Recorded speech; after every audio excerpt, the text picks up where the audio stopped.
राम कथा लंका कांड का शेष भाग लंका कांड से लिया गया है। शेष भाग हिंदी में सुनिए। फिर उसने लक्ष्मण जी, सुग्रीव और विभीषण को बाण से मारकर उनके शरीर को चलने कर दिया। पैरवा से रघुनाथ जी से लड़ने लगा। वह जो बाण छोड़ता है वे सांप होकर लगते हैं।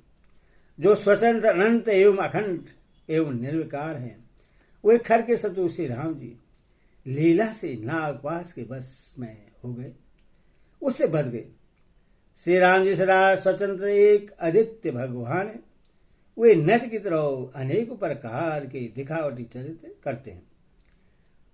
रण की शोभा के लिए प्रभु ने अपने को नागपाश में बधा लिया, किंतु उससे देवताओं को बड़ा भय हुआ। शिव जी कहते हैं, हे गिरिजे, जिनका नाम जप कर मुनि भव जन्म मृत्यु की फांसी को काट डालते हैं, वे सर्वव्यापक और विश्व निवास, विश्व के आधार पर हो कहीं बंधन में आ सकते हैं। हे भवानी, श्री राम जी की इन सौगुण लीलाओं के विषय में बुद्धि और वाणी के बल से तर्क निर्णय नहीं किया जा सकता। ऐसा विचार कर जो तत्व ज्ञानी और विरक्त पुरुष हैं, वे सब तर्क शंका छोड़कर श्री राम जी का भजन ही करते हैं। मेघनाद ने सेना को व्याकुल कर दिया। फिर वह प्रकट हो गया और दुर्वचन कहने लगा। इस पर जामवान ने कहा, अरे दुष्ट, खड़ा रहो। यह सुनकर उससे बड़ा क्रोध बढ़ा। अरे मूर्ख, मैंने बुढ़ा जानकर तुझको छोड़ दिया था। अरे अधम, अब तू मुझे को ललकारने लगा है। ऐसा कहकर उसने चमकता हुआ त्रिशूल चलाया। जामान उसी त्रिशूल को हाथ से पकड़कर दौड़ा और उसे मेघनाथ की छाती पर दे मारा। वह देवताओं का शत्रु चक्कर खाकर पृथ्वी पर गिर पड़ा। जामा ने फिर क्रोध में भरकर पैर पकड़कर उसको घुमाया और पृथ्वी पर पटक कर उससे अपना बल दिखलाया, किंतु वरदान के प्रताप से वह मारे नहीं मरता। तब जामवान ने उसका पैर पकड़कर उससे लंका पर फेंक दिया। इधर देवर्षि नारद जी ने गरुड़ को भेजा। वे तुरंत ही श्री राम जी के पास आ पहुंचे।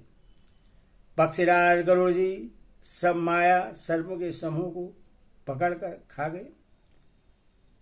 तब सब बानरों के झुंड माया से रहित होकर हर्षित हुए। पर्वत, वृक्ष, पत्थर और नख धारण के बानर क्रोधित होकर दौड़े।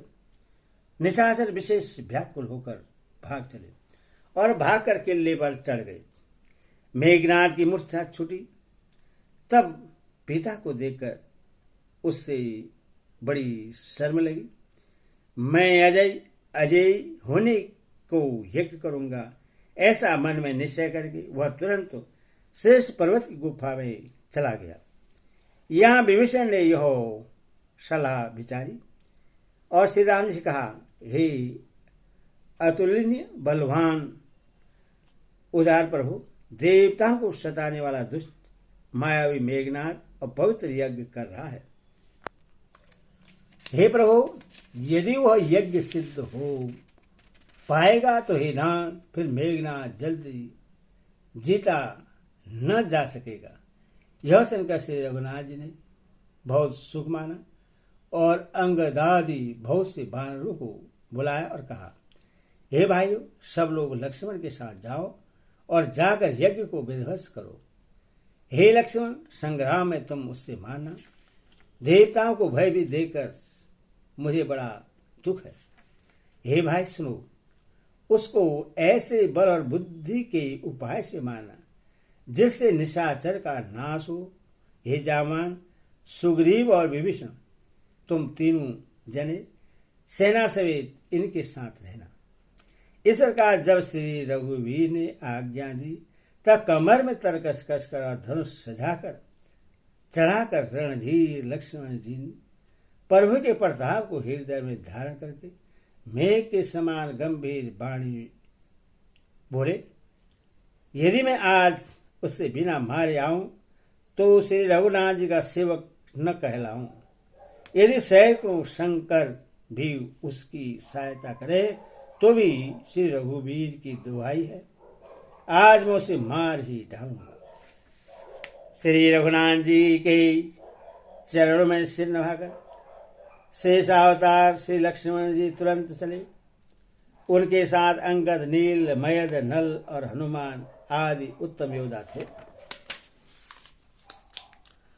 वानरों ने जाकर देखा कि वह बैठा हुआ खून और भैंसे की आहुति दे रहा है। वानरों ने सब यज्ञ विध्वंस कर दिया। फिर भी जब वह नहीं उठा तब वे उसकी प्रशंसा करने लगे। इतने पर भी वह न उठा तब उन्होंने जाकर उसके बाल पकड़े और लातों से मार मार कर वे भाग चले। तब वह त्रिशूल लेकर दौड़ा। तब बानर भागे और वहां आगे जहां आगे लक्ष्मण जी खड़े थे। वह अत्यंत क्रोध का मारा हुआ आया और बार बार भयंकर शब्द करके गरजने लगा। मारुति, हनुमान और अंगद क्रोध करके दौड़े। उसने छाती में त्रिशूल मारकर दोनों को धरती पर गिरा दिया। फिर उसने प्रभु श्री लक्ष्मण जी पर प्रचंड त्रिशूल छोड़ा। अनंत श्री लक्ष्मण जी ने बाण मारकर उसके 2 टुकड़े कर दिए। हनुमान जी और युवराज अंगद फिर उठकर क्रोध करके उससे मारने लगे, पर उससे चोट न लगी। शत्रु मेघनाथ मारे नहीं मरता, यह देखकर जब वीर लौटे तब वह घोर चिंगाड़ करके दौड़ा। उसे क्रुद्ध काल की तरह आता देखकर लक्ष्मण जी ने भयानक बाण छोड़े। वज्र के समान बाणों को आते देखकर वह दुष्ट तुरंत अंतर्ध्यान हो गया और फिर भांति भांति के रूप धारण करके युद्ध करने लगा। वह कभी प्रकट होता था और कभी छिप जाता था। शत्रु को पराजित न होता देखकर बानर डरे। तब सर्वराज जी लक्ष्मण जी बहुत ही क्रोधित हुए। लक्ष्मण जी ने मन में यह विचार दृढ़ किया कि इस पापी को मैं बहुत खिला चुका हूं, अब और अधिक खिलाना अच्छा नहीं, अब तो इससे समाप्त ही कर देना चाहिए। कौशलपति श्री राम जी के प्रताप का स्मरण करके लक्ष्मण जी ने वीरोचित दर्प करके बाण का संधान किया। बाण छोड़ते ही उसकी छाती के बीच में लगा। मरते समय उसने सब कपट त्याग दिया। राम के छोटे भाई लक्ष्मण कहाँ हैं, राम कहाँ, ऐसा कहकर उसने प्राण छोड़ दिए। अंगद और हनुमान कहने लगे, तेरी माता धन्य है, धन्य है, जो तू लक्ष्मण जी के हाथों मरा और मरते समय श्री राम लक्ष्मण को स्मरण करके तूने उनके नामों का उच्चारण किया। हनुमान जी ने उसको बिना ही परिश्रम के उठा लिया और लंका के दरवाजे पर रखकर वे लौट आए। उसका मरना सुनकर देवता, गर्दभ आदि सब विमानों पर चढ़कर आकाश में आए। वे फूल बरसाकर नगाड़े बजाते हैं और श्री रघुनाथ जी का निर्मल यश गाते हैं। हे अनंत आपकी जय हो, हे जगदाधार आपकी जय हो। हे प्रभु, आपने सब देवताओं का महान विपत्ति से उद्धार किया। देवता और सिद्धि स्तुति करके चले गए। तब लक्ष्मण जी कृपा के समुद्र श्री राम जी के पास आए। रावण ने जो ही पुत्र वध का समाचार सुना तो ही वह मूर्छित होकर पृथ्वी पर गिर पड़ा। मंदोदरी छाती पीट पीट कर और बहुत प्रकार से पुकार पुकार कर बड़ा भारी विलाप करने लगी। नगर के सब लोग शोक से व्याकुल हो गए। सभी रावण को नीच कहने लगे। तब रावण ने सब स्त्रियों को अनेकों प्रकार से समझाया कि समस्त जगत का यह दृश्य रूप नाशवान है, हृदय में विचार कर देखो। रावण ने उनको ज्ञान का उपदेश किया और वह स्वयं तो नीच है, पर उसकी कथा बातें शुभ और पवित्र है। दूसरों को उपदेश देने में तो बहुत लोग निपुण होते हैं, पर ऐसे लोग अधिक नहीं हैं जो उपदेश के अनुसार आचरण भी करते हैं। रात बीत गई, सवेरा हुआ, रीछ वानर फिर चारों दरवाजों पर जा डटे। योद्धाओं को बुलाकर दशमुख रावण ने कहा, लड़ाई में शत्रु के सम्मुख जिसका मन डवाडोल हो, अच्छा है वो अभी भाग जाए। युद्ध में जाकर विमुख होने भागने में भलाई नहीं है।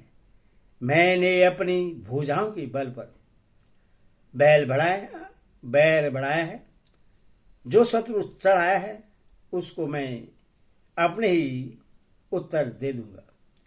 ऐसा कहकर उसने पवन के समान तेज चलने वाला रथ सजाया।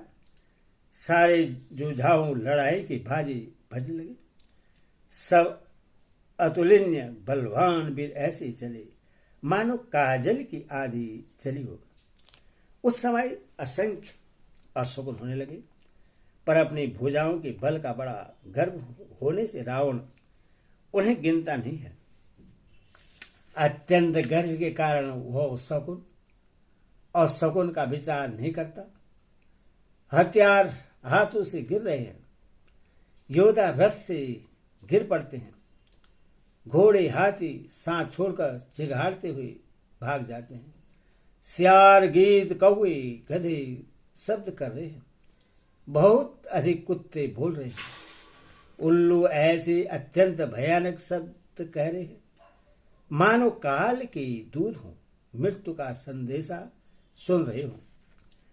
जो जीवों के द्रोह में रत हैं, मोह के बस हो रहा है, राम विमुख है और कामासक्त है, उसको क्या कभी स्वप्न में भी संपत्ति, शुभ शकुन और चित्त की शांति हो सकती है। राक्षसों की अपार सेना चली, चतुरंगी सेना की बहुत सी टुकड़ियां हैं, अनेक प्रकार के वाहन रथ और सवारियां हैं तथा बहुत सी रंगों की अनेक पताकाएं और ध्वजाएं हैं। मत वाले हाथियों के बहुत से झुंड चले, मानो पवन से प्रेरित हुए वर्षा ऋतु के बादल हो। रंग बिरंगे बाना धारण करने वाले वीरों के समूह हैं, जो युद्ध में बड़े शूरवीर हैं और बहुत प्रकार की माया जानते हैं। अत्यंत विचित्र फौज सुशोभित है, मानो वीर बसंत ने सेना सजाई हो। सेना के चलने से दिशाओं के हाथी डिगने लगे, समुद्र सुशोभित हो गए और पर्वत डगमगाने लगे। इतनी धूल उड़ी कि सूर्य छिप गए, फिर सहसा पौर रुक गया और पृथ्वी अकुला उठी।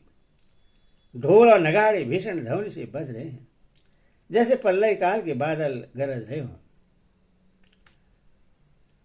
भेरी नभरी तुरही और सेनाई में योद्धाओं को सुख देने वाला मारो राग बज रहा है। सभी से अनाथ करते हैं और अपने अपने बल पुरुष का बखान कर रहे हैं। बोल सियावर रामचंद्र की जय, बोल भवन सुध हनुमान की जय, बोल कृष्ण कन्हैया लाल रामा की, बोल राजेश्वर की जय।